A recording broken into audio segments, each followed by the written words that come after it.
Bonjour et bienvenue dans le clin d'œil bien-être.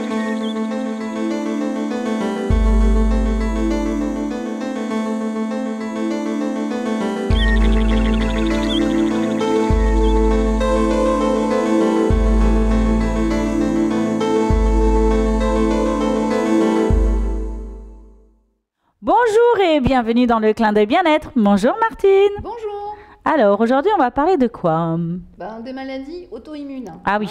Diabète de type 1, maladie de Crohn, thyroïdite d'Hashimoto qu'on rencontre Beaucoup, surtout ici. Pas seulement ici, et beaucoup aussi en métropole. Oui.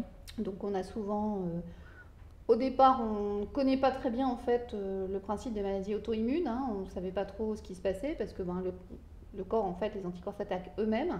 Donc on avait mis ça un petit peu à l'époque sur Tchernobyl, parce qu'il y a eu beaucoup de problèmes de thyroïde en fait, surtout dans le nord de la France, etc. Donc on ne savait pas. Mais aujourd'hui, on se rend compte que c'est encore un gros problème. Un gros problème. Dû à ce problème de perméabilité intestinale et de dysbiose. On va venir en fait toujours soigner cette sphère-là et on arrive à avoir de bons résultats.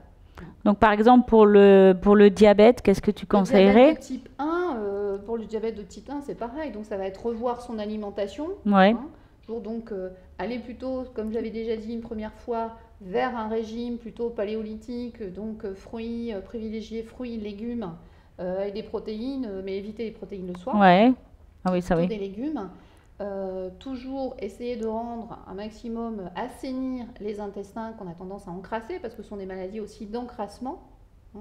Donc de libérer un maximum, nettoyer le foie, ne pas hésiter à suivre les conseils de Michel avec toutes ces plantes.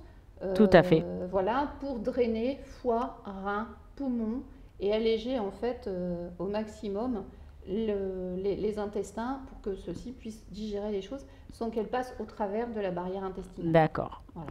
Bon, je te remercie pour tous ces conseils. Je t'en prie. Je te dis à bientôt. À bientôt. Au revoir. Au revoir et à bientôt dans le clin d'œil bien-être.